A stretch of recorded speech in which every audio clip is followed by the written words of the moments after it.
Hello, everyone. Right now, I have with us an economics professor. Let's listen to him. Right now, we have with us Professor Kedar Vishnu. Uh, let's listen to him. Over to you, Prof. Yeah. So first of all, thank you so much, Dr. Subodh, for giving me this opportunity. I have been listening to various talk which you have, interviewed, and I think I have benefited a lot personally. You're doing such a great job interviewing young individual, experienced people. I think you are creating really good data set, and many young economists would get benefit from your session. So before starting, let me quickly give introduction about me. Today, I'm going to speak more on a current status of Indian agriculture. The topic is very important. Now, before that, let me give some introduction about me and the reason why I selected this particular topic. So I'm Kedar, and I'm from Latur district of Maharashtra in India. So it's a very it's a we don't have proper water in the Latur. So initially, I actually wanted to do agriculture. My father is still continuing his agriculture, so I was very passionate to do agriculture in a Latur district. So I was not much interested in education. So I wanted to produce grape, and I wanted to export. So I wanted to create some role model in a village because I realized that many people are depending on agriculture, and it is something very important for a youngster to do something for agriculture. So I wanted to continue, and I was doing that. But what happened, when I was in a graduation, so I took admission. My brother forced me to do the admission. After 12th, I said, I was studying in a village, and I said to my brother and family that I really don't want to continue the education, and let me continue the agriculture. Then he just simply took admission in one, a decent college in Latur. But then later I realized in a year, suddenly we lost the entire water in Latur. So we were growing some fruits, vegetable crops. Suddenly we lost the water. Now, if there is no water, we can't continue the agriculture. And then I realized that, I need to now change my profession. Right. So then onward, I started, going for a college, which was quite decent in Latur. Then I was very serious about the education. So I would say that I'm an accidental economist. I never wanted to be the researcher or the academician. So then I did my master at Gokhale Institute of Politics and Economics. It was a little difficult for me because I was not having so strong background because I never used to go to the college very seriously. Then I realized I want to do again. I want to continue my passion in agriculture. So now I can't directly help in the production, but I can indirectly help doing some research on the farmer. So then I joined Institute for Social and Economic Change as a research associate.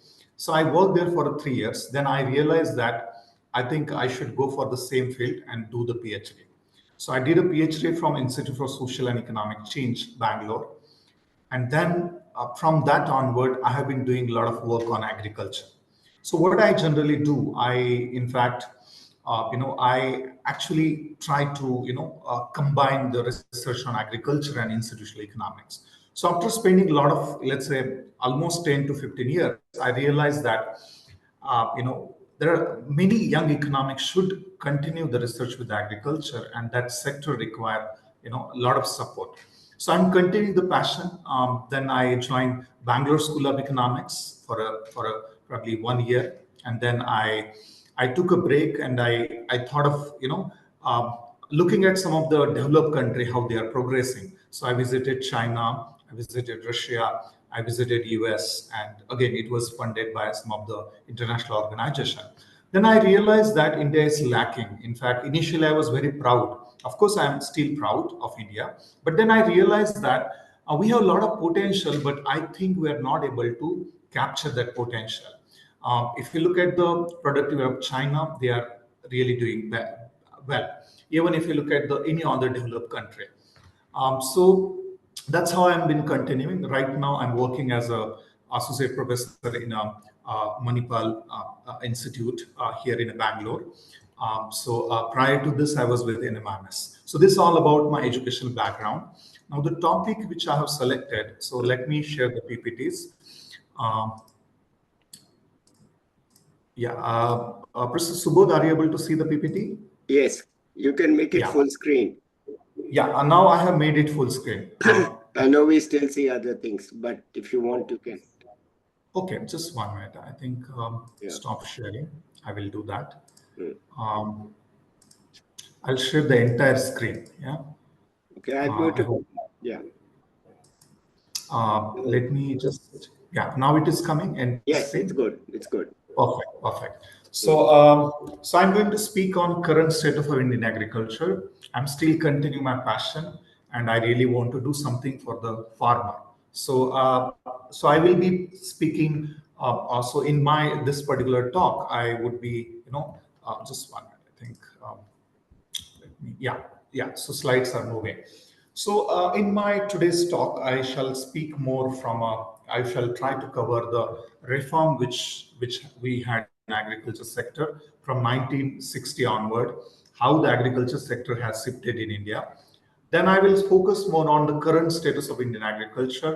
Then I will again in a third session, in a few later, I'll speak more on how the union budget actually has helped the agriculture sector. And then I'll speak on what was missing in the union budget and then on a future scope. So this is my structure for the presentation. Yeah. Sure. Okay. So as I mentioned, we are trying to understand various reform which has helped the agriculture sector from 1960. So before starting, let me start. The sentence by Pandit Jawaharlal Nehru, India's first Prime Minister. Everything else can wait, but not the agriculture. Correct. So this sector is a very important, for us to understand. Now, so if you look at now, we will divide the agriculture in a different period. So first, we'll look at the pre-green revolution period. So from 1960 to 70, how the agriculture sector has performed over a period of time. Now, as you know, in 1916, the agriculture sector had dominated. Perhaps like we might had a 50 to 55% share in a GDP from the agriculture, and the service sector and manufacturing sector was quite low. But then we face a lot of challenges. Now, what challenges we face? If you look at the growth rate of GDP from agriculture sector from 1951 to 1967 to 68, you will find that slowly over a period of time, the GDP growth rate from agriculture had declined from 2.78% to just 1.0% in 1967 to 68. Now, what that does indicate? This shows that the agriculture sector during 1960 have not performed well, and the share of agriculture on one side started declining, and as well as we were not able to produce sufficient food grain production. Okay, so from 1970 onward, this sector has received a lot of cyclical fluctuation. So if you look at the growth rate again in a long run, you will find that the agriculture sector has grown by somewhere around 2.8% in the long run.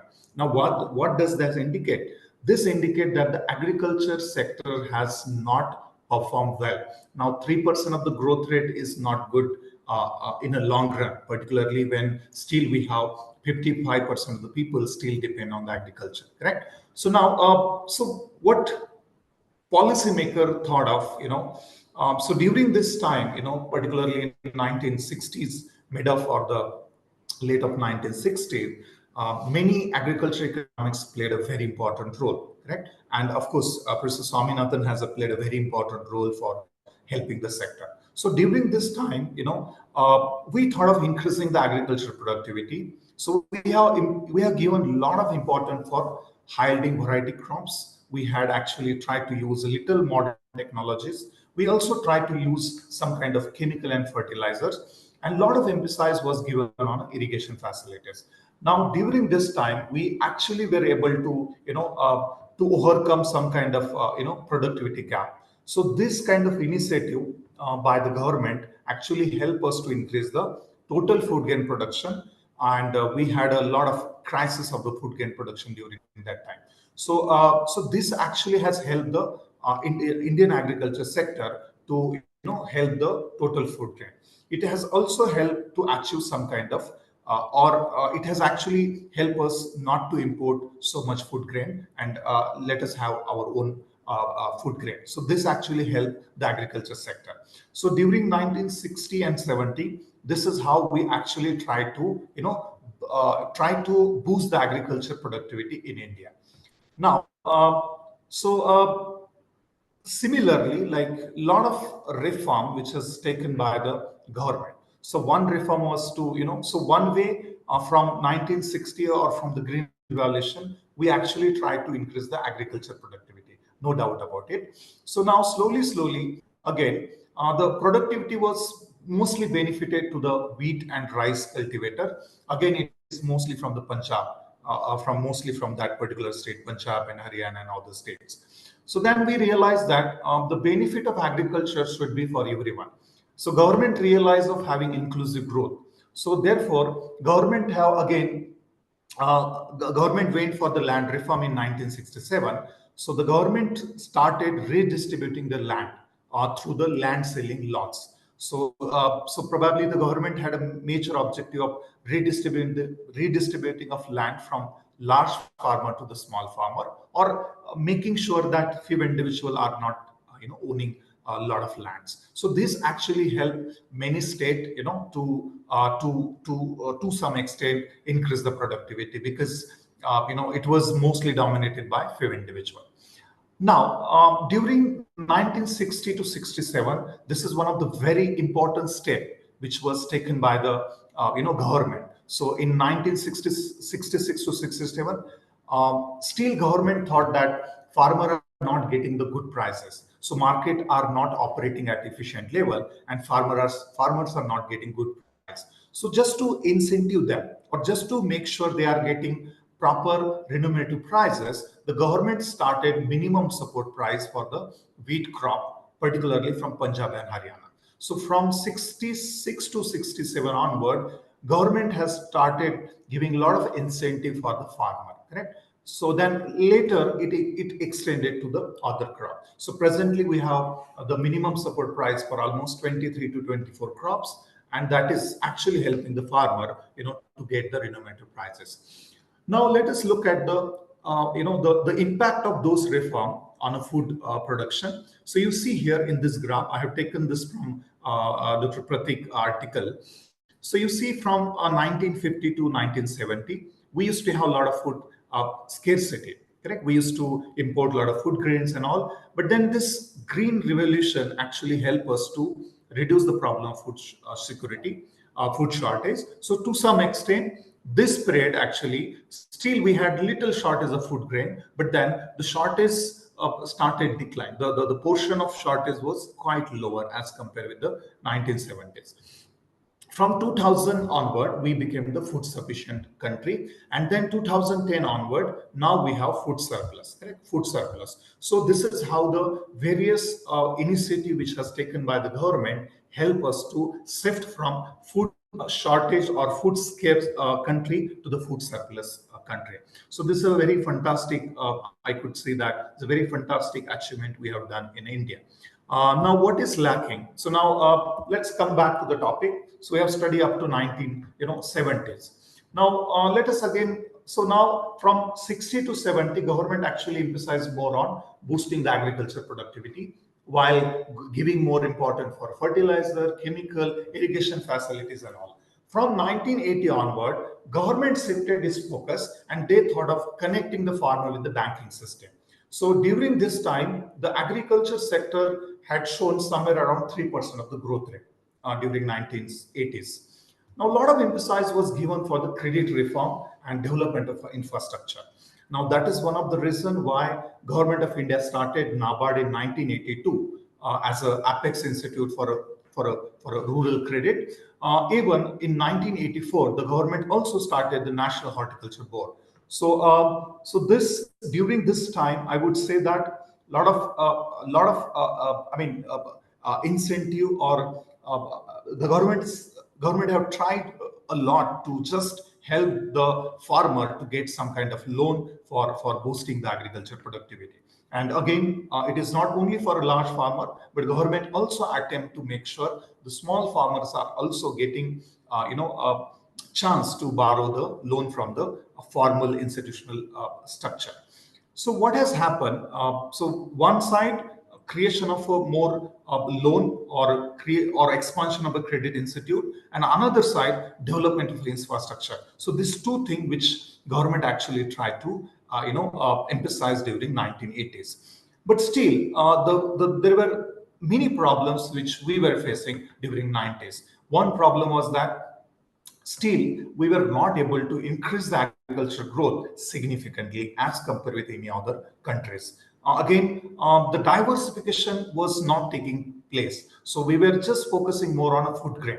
We were just focusing more on rice and wheat. So the diversification did not take place during 1980s. And again, we did not focus more for dry land agriculture. So it was again more for more progress from those areas where the irrigation facilities are available. Okay, still we were continuing with the more poverty and inequality. So these are very three important questions or three important problems which we are facing in 1980s. So now again, let me quickly give some background about 1990s decade and what was actually lacking.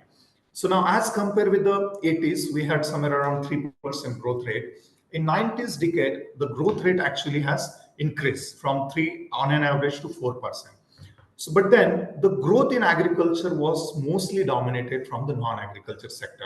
So the disparity between agriculture sector and non-agricultural sector started getting very higher. So the growth was mainly dominated by non-agriculture sector, particularly in 90s decade or the beginning of the 19 decades. So many economics and policymaker thought of giving more important for the reform which are related to the agriculture. Okay, so a lot of efforts has taken by the government in early 2002 to liberalize the agriculture market and internal trade. So during 90s, beginning of 90s, as we have gone ahead with the open economy, so still we were continuing with some of the restrictions. But then slowly, those restrictions we started again controlling. So the beginning of 2000 decade, we actually, since we have gone ahead with the liberalization, we started, removing the export barriers again for agriculture product. We also started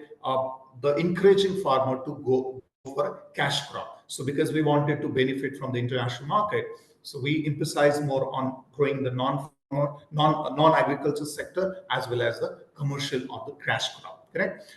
So again, further in 2002, we also removed the some of the commodity from the Essential Commodity Act. Initially, many commodities were part of the Essential Commodity Act, but then slowly, just to open our economy, we started removing those some of the commodity from the Essential Commodity Act. So again, in the beginning of 2000, I would say that it's not only the reducing the barriers, but also we open our economy, and also we actually try to open some of the commodities, or we remove some of these commodities from the Essential Commodity Act. So this is how we actually started opening our economy, and that's how we actually the government has played a very important role. Now 2002 or 2001 to 10 onward, government has played an important role. So we can categorize in 60, 70, a lot of reform related to boosting the productivity. 80s reform related to the institutional, providing more of an institutional structure. 90s, we had actually opened our economy. And 2000, let's say, one onward, now we have shifted our focus more from production toward the marketing. So from 2002 onward or 2000 decade onward, you will find the government actually tried to emphasize more on creating more efficient market. Correct. Government thought of steel farmers are not getting the remunerated prices, so government realized that now we have to come up with the agriculture marketing reform. So that is one of the reasons we actually adopted, or we started having the Model APMC Act in 2003. Now, what is this act? I mean, what exactly this act help? So in 2003, we formulated the Model Act, and in 2007, the Ministry of Agriculture, Government of India, circulated that act to the state. Okay, so as per this act, I mean, I'll talk about what is new provision in this act, but then the act was not compulsory for all state. Whichever state want to implement that act, they can go ahead. It was a state subject. Government just circulated that act, and the government actually, government kept it open. So if you want to go ahead with that act, you go ahead. If you don't want, it's up to you. So this is what. So Professor Subodh, shall I go ahead? I hope you are able to hear me. Yes, I'm able to hear you, and you're very clear. Let's go ahead. Okay. Perfect. Okay. Perfect. That's good that we are not facing any technical difficulties. No. So now, yeah. So now let me talk about what is new in the act. Just one question. Sure. You have written only 6 states have notified the amended rules. So does it mean that it's effective only in 6 states? Initially, yes. Initially, only it was implemented in a 6 state. Though, I mean, 16 states actually have implemented the act, but then, only 6 states have notified the amended rule initially in 2007. So an act itself is meaningless until you put out the specific rules, right? Correct. Let's continue. So now let me talk about, what is that government actually tried to, do from this act, how the government wanted to bring the reform in the Indian agriculture, correct? So this act actually had given 4 important provisions, correct? So we are slowly, we wanted to increase the competition in a mandi or spot market, correct? In India, we call it as a mandi or APMC market. So we wanted to increase the efficiency and promote more competition in the mandis, correct? So first provision was for a direct market. What is direct market? Farmer can sell their product directly to the middleman, correct? So initially, it was mandatory for the farmer to take their product in a APMC and sell there. They cannot sell outside the APMC, correct? It was mandatory for the farmer. So as per the act, if the state has implemented this law, the farmer has a right to sell anywhere they want to sell. But still, there was some kind of monitoring done by the government. So first is provision of direct market. Second provision was for private market, correct? So even the private person can come up with the private market, and he can facilitate the farmer as well as the middleman to to have some kind of transaction. The third act, the third provision is to start the farmer consumer market. So as per this thing, farmer can directly go to the city and just be in the market and directly sell to the consumer. So before that, farmer were not able, because they were not allowed to sell directly to the consumer. So this act actually had given some provision for reducing the intermediate, correct? So that farmer can directly sell to the consumer. And fourth, which is very important for Indian agriculture, encouraging contract farming, particularly for some of the commodities. So these are the 4 provisions from which government actually wanted to bring a lot of reform in Indian agriculture, correct? So in 2007 onward, these 4 provisions were available in India. Okay, now I'll come back what was lacking and just what is missing. One second. Yeah. Could you explain contract farming? Yeah, I'll do. Yeah. So now, contract farming was a provision. So government actually, started having the provision of contract farming between farmer and companies. So if you look at the supermarket, now we have a lot of supermarket, correct? We have Reliance Fresh, we have Safal, we have Walmart, we have Namdhari Fresh and other supermarket. So the international firm who have started their operation in India, or the domestic firm who have started selling directly to the consumer, they can directly purchase from the farmer. So they can have contract farming with the farmer, and they can give all the input supply. So as I mentioned, so they can give the seed, they can give higher price, they can give technical guidance to the farmer. So there will be contract between farmer and the supermarket. Now there are different type of contracts. I will talk a little late. So the contract farming provision is nothing but we are actually allowing the farmer to have contract with the supermarket. So any person who is having supermarket can have direct contact with the farmer. Correct? Yeah. So little introduction. Can I just come in for a minute? It could also mean, for example, uh, McDonald's needs potatoes to make French fries, right? So it has a contract with the farmers to produce potatoes for them directly. So those potatoes never go on the market. They go No, straight to McDonald's. So it's exactly. not just the markets, supermarkets and all. It's also the fast food chains which need a supply of the raw material which they use. Okay, so contract farming is actually directly selling to large consumers who Exactly. sometimes also give a little bit of technical support because they want the agricultural product to be uniform and to come on time. So they cannot just say, look, no French fries today. Okay. Our Correct. farmers didn't Absolutely. supply the potatoes. So they need that steady supply.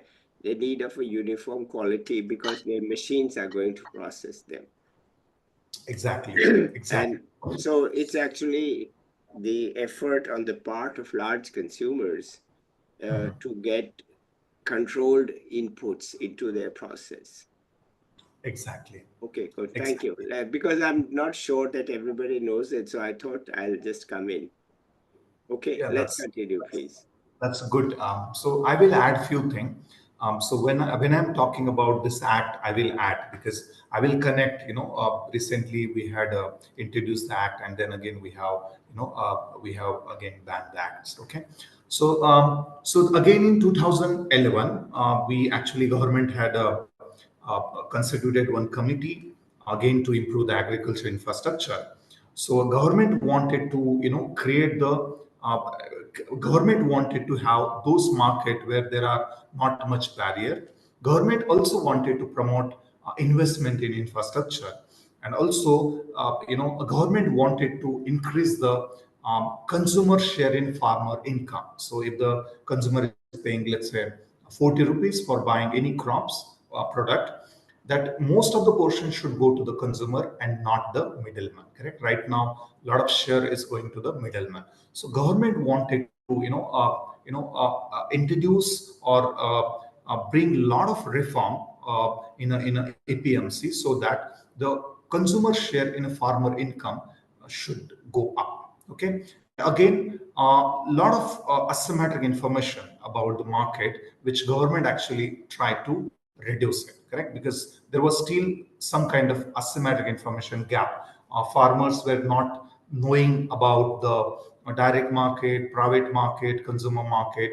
Very few farmers were knowing about it. So government actually tried their best to to make sure the market information also reaches to the farmer. Correct. So this is how in 2000 decade we actually tried to give a lot of importance for agriculture marketing. Now here is I'm coming on a very important slide. Okay, I'm sure many of you know about the three farm law, correct? I'll again go back to the contract farming here again. So as you know, so now in 2000, from last 5 to 6 years, so government again wanted to increase the efficiency in the market. Government again wanted to increase the competition in the agriculture market. So even though we actually implemented the APMC Act, but not many state actually implemented because it was a state subject. So the act was limited with the few state. Correct. It was not adopted by all the state. Correct. So what happened? Government still thought of we are not able to bring more reform in agriculture. So government wanted to open the economy again, agriculture economy. So government actually proposes the three farm law, correct? So in 2020, the Union Agriculture Market Act, you might be knowing, on September 14, 2020, the ordinance were brought by the Parliament as a legislative bill, correct? And from 2000 from September 14 2000 from September 2020, the government passed three laws. Okay, one law was Farmer Producer Trade and Commerce Act 2020. So the Farmer Producer Trade and Commerce Act, we may call it as a, in a short, bypassing the state level APMC. Okay, so this act actually again giving provision for the farmer not to come in the APMC. Now in 2003 also the act was passed, but what is the difference between this act and Model Act? This Farmer Producer Trade and Commerce, we call it as a bypassing the state level APMC. This act was implemented in all the state. It was compulsory for all the state to implement the act. That means even if one state has not, implemented the contract of this APMC Act, Model Act, they have to strictly follow, or they have to now give the provision to the farmer so that they need not to come to the APMC and they can directly go to any person if they want to sell. So one act is bypassing the state level APMC, or reducing the dominance of APMC, or giving a lot of freedom for the farmer so that they will have a lot of alternative marketing channels, like, or the availability of alternative market. So they have other market. So one act was bypassing the state level APMC. The second act was Essential Commodity Act. So government actually, as per the Essential Commodity Act, let me give more brief about this act. As per the Essential Commodity Act, some of the essential commodity the trader cannot keep with themselves. So there is a limit for storage, correct? So onion was part of the Essential Commodity Act, correct? So later government actually removed that onion. So if any commodity is part of the Essential Commodity Act, there is a restriction to the trader. They cannot store so much of the commodity, correct? They cannot store. So government reduces the number of commodity. So onion was removed, and similarly some other commodity was removed. So what does that mean? That means now any trader, if they want to keep the storage of onion, they can. If they want to keep the storage of any other commodity, they can. So that means government actually given more freedom for the trader to store or to process whatever they want to do. This is one act. Third act, which is very important.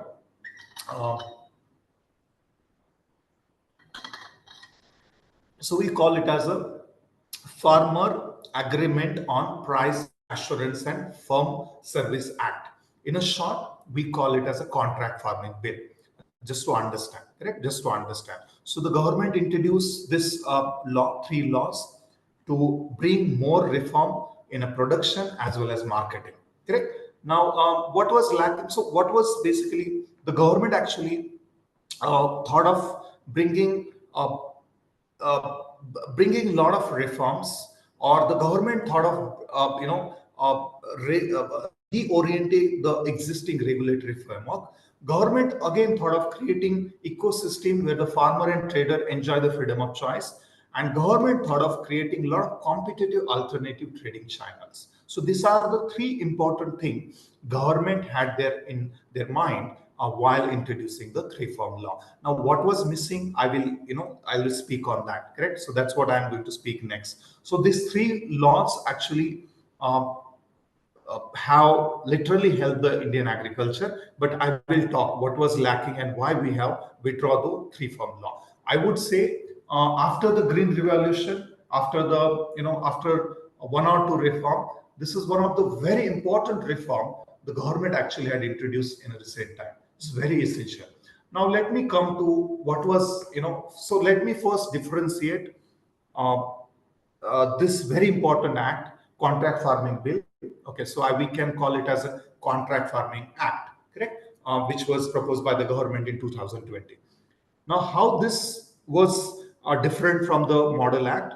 So, as per this act, it was basically aimed to produce a framework for a written agreement between farmer and firm or the sponsors. So, as per this act, we were allowing to have a written contract between farmer and the supermarket, as well as including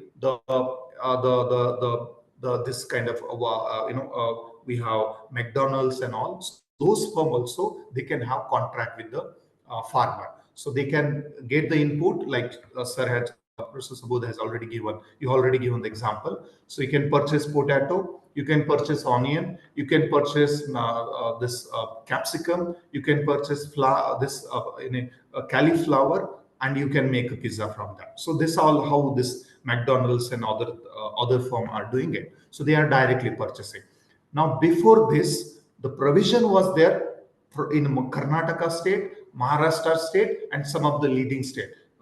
But then the provision was not there for all the state. So one way, availability of contract farming between farmer and any person who want to purchase the product is possible for all the state. Number one.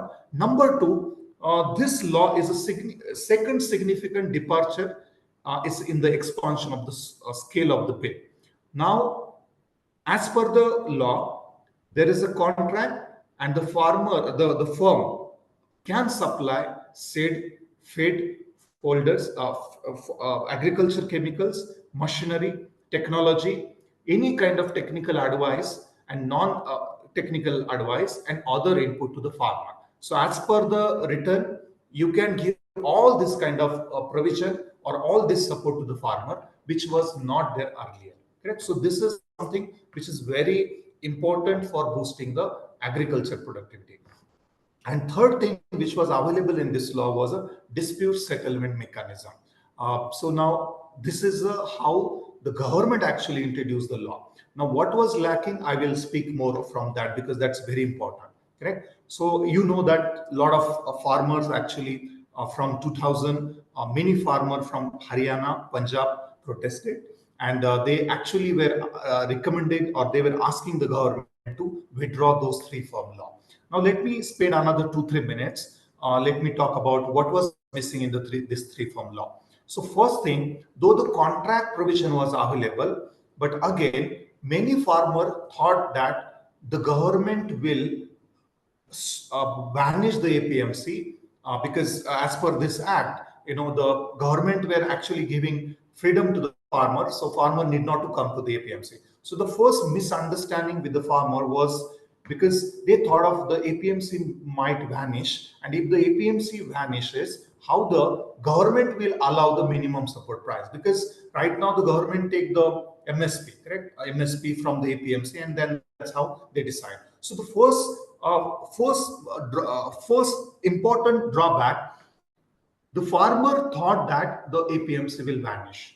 And if the APMC will vanish, presently the government is giving MSP for 23 to 24 crops. How the government will give the MSP? So that was something which farmer had in their mind, number one. Number two, which is very important, though there is a provision between farmer and the firm or the contracting firm, there is a provision, but the enforcement was lacking, because though there is a written contract between farmer and the firm, but still there is a huge problem which farmers are facing. They will not have more bargaining power because the contract farming provision is limited. They want probably, if you look at the turnover, not more than 5 to 10% of the products comes under contract farming. So farmer thought that, or farmer actually realized that if you have contract, and what if they don't fulfill the terms and condition in the contract? Though there is a written provision, but farmer will not have power to go against the company in the court, because that it may take many years to to win the cases. So first thing, even though there is a written provision, but farmers were lacking in the enforcement, because we were not having any proper dispute settlement mechanism. And even if it's there, it was actually not it was not helping the farmer. So farmer will not have the fees even to pay to the advocate, correct? So even if the farmer, if they are not giving the right price, whatever they have promised. So that was something which actually farmer had concern. And third thing, which is very important, over a period of time, when the competition increased in agriculture, the farmer thought that what if the APMC vanishes, because they used to compare the prices of APMC. So if the one farmer is getting 20 rupees per kg tomato, they used to say that I'm getting 20 rupees from APMC. If you give me 23 or 25 rupees, I will be able to sell. Now, if they don't have the APMC as a branch mark, how they will compare, even if they want to continue with the supermarket or the farm. So these are the some kind of misunderstanding farmer had, correct? And I would say that though the provision was there, the acts were very important for us, but then I think a lot of things government did not consider, particularly enforcement. Absolutely, I mean there was a dispute settlement, but when it come to the enforcement, it was absolutely lacking. So the government did not actually provide all the information to the farmer. Still now the farmer has a lot of asymmetric information about the contract farming. I'm talking about the rural economy. I'm talking about the area where it is dominated by the small and marginal farmer.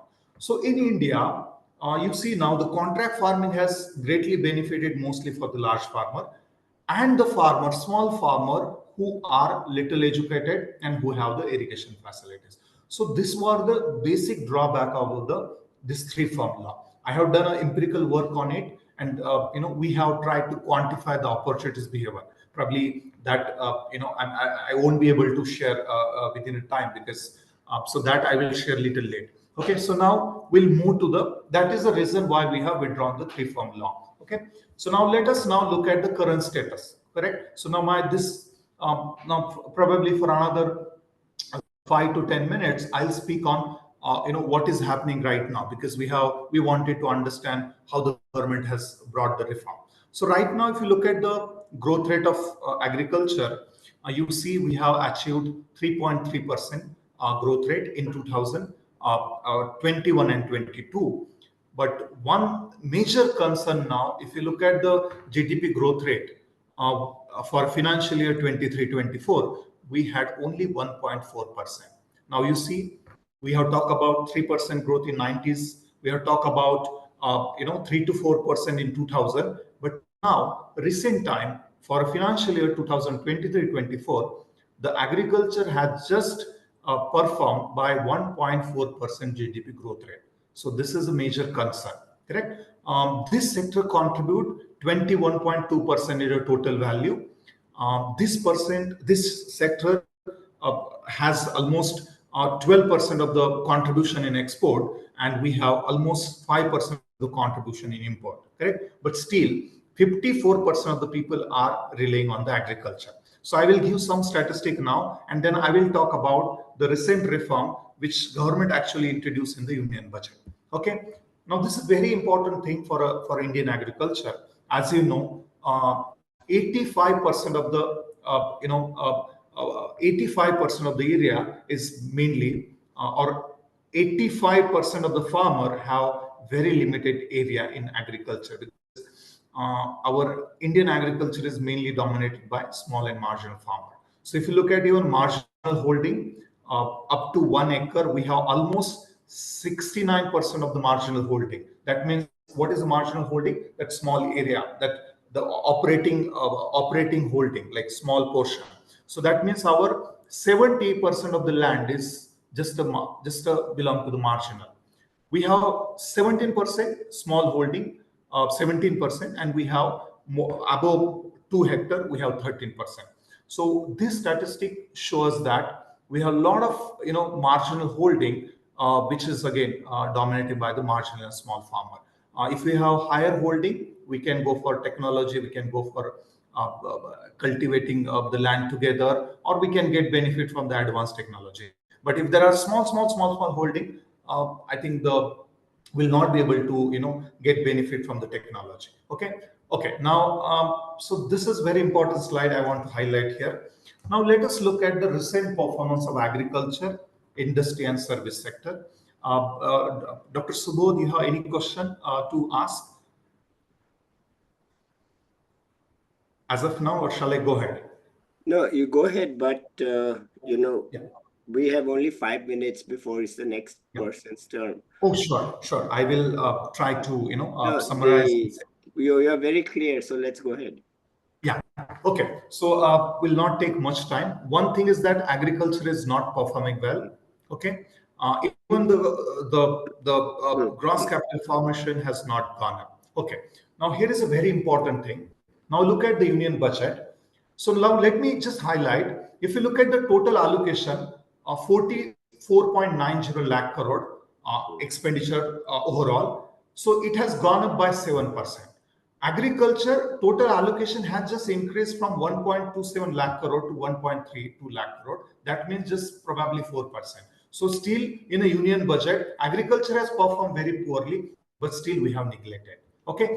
Another thing which I want to highlight, if you look at the total allocation for the capex, capital expenditure in overall, which allocate 23% for the capital expenditure, but in agriculture, you look at only 0.08% goes for capital. So again, reduction in allocation is lower, as well as the capital allocation is absolutely lower in agriculture. Now let us quickly analyze the budget. So in this budget, we have given a lot more important for welfare oriented scheme, and we did not give more important for boosting the agriculture, correct? So you can see here Krishi Unnati Yojana. Other than Krishi Unnati Yojana, other scheme have not done well. So you see the government did not change most of the focus. So of course the MISS scheme and Krishi Unnati Yojana will help the agriculture sector to boost the productivity. Other schemes are more of a welfare oriented. Okay. Now, it's a very important thing. Now, let me talk about. So, of course, government did not include the recommendation made by the Professor Swaminathan, though the government has increased the MSP for 14 crop in a recent time. So now, what is lacking? What is lacking? In fact, during this union budget, government should have given lot more important for promoting those variety which actually give more yield. Even there is a low temperature and even there is a high rainfall. So climate friendly agriculture variety government would have given more important, which was lacking. Second, to boost the agriculture productivity, we should have given a lot more important for GIS and artificial intelligence, which was lacking. So I would say that the budget gives some importance for agriculture, for increasing the transfer and income, but then boosting productivity is absolutely missing. So this is last slide. Then I will stop here. So now, as of now, you understand the status of Indian agriculture. What we need, we need of having proper institutional mechanism. We are absolutely lacking it. Second thing, we need to promote more of food processing. If we have still potential, we're not being more important for food processing. And very important, we need to connect our small and marginal farmer with the modern food retail chain. And we have a lot of uncertainty, we have a lot of asymmetric information, a lot of coordination failure. So this is how we need to come up. So Dr. Subodh, I think I have done with my session. If you have any question, you can feel free to ask me. Okay, well, I'm sorry I'm taking a lot of time. Can you please get out of the shared screen? Yeah, sure. Thank you very much. For this very clear explanation of the changes that have taken place. I just have one comment, which is not on what you have said, but on the overall situation, that actually agriculture is a state subject. But the state governments have given up their responsibilities. And too much falls on the union government. And that was okay in the 1960s. Since then, the need for the union government to do so much about agriculture is actually gone. Even the research should be sponsored by the states. What is Punjab doing with all the money that it made from the Green Revolution, which it didn't get because of its own work, okay, or own anything?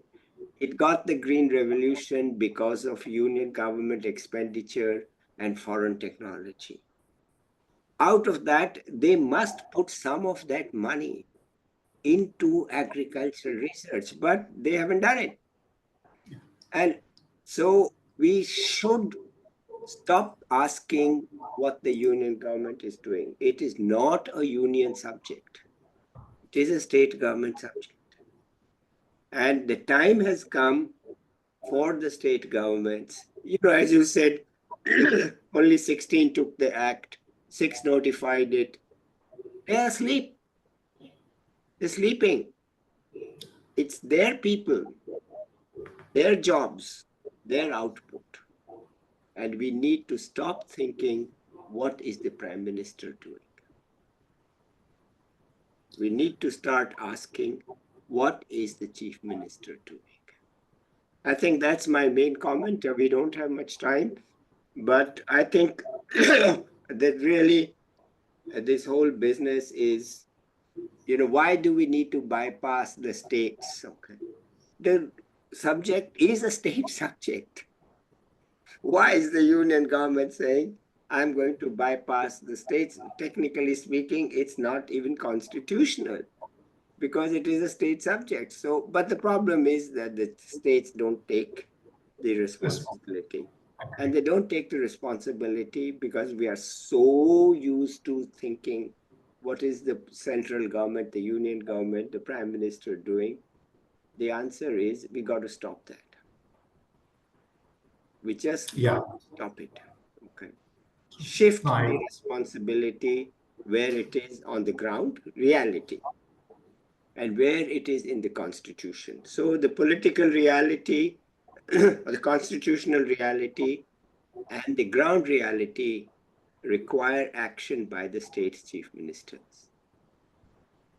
And now the states are not so poor as they were in the 1960s. They had no expertise, they had no money, they had no access to foreign technology. Today, all that is gone. You want your farmers to have contract farming? Pass a law in the state. If they don't want to do supply to the consumer, come to my state. We have had that competition in industry. Tata's could not build their car plant in West Bengal. Mr. Modi said, hey, come to Gujarat. I'll give you the land. Now, that project failed, but that's not my point. So we need to stop thinking about what the Prime Minister can do. People like you, I hope, will prepare state-specific recommendations. What exactly what is the responsibility of the Punjab state? What is the responsibility of the rice-producing states? And overall, what is the responsibility or shift from agriculture to horticulture? Okay, this is what you call diversity and all that. As the consumer demand is changing, we need to have state-level support. Because you can't have a national policy, we are going to support fruits. What are fruits? Fruits vary from place to place. So let the state government, that's my message, that we need to have the state governments take the responsibility. I fully agree. In fact, now state should have some vision for agriculture. We cannot have the vision. Each state have their, of course, each state has its own advantages of producing something. So I fully agree with you. I think, I fully agree, and let us hope that the state will come up with their own vision. Well, why don't you pick one state and focus on it? Yeah, I will. In fact, I'm speaking on soon, within 3-4 days, how Karnataka is doing well in agro webinar. So okay, all right, we need to end it here. Please send me your photograph and your write-up, and then I will post it as soon as I can, but the next person's already waiting. Okay? Sure. So, Dr. Subodh, very grateful to you, and I'll not take much time. You're doing a really good job. So okay, thank you so much. I have to go to the next person. All right, bye-bye. Yeah, bye.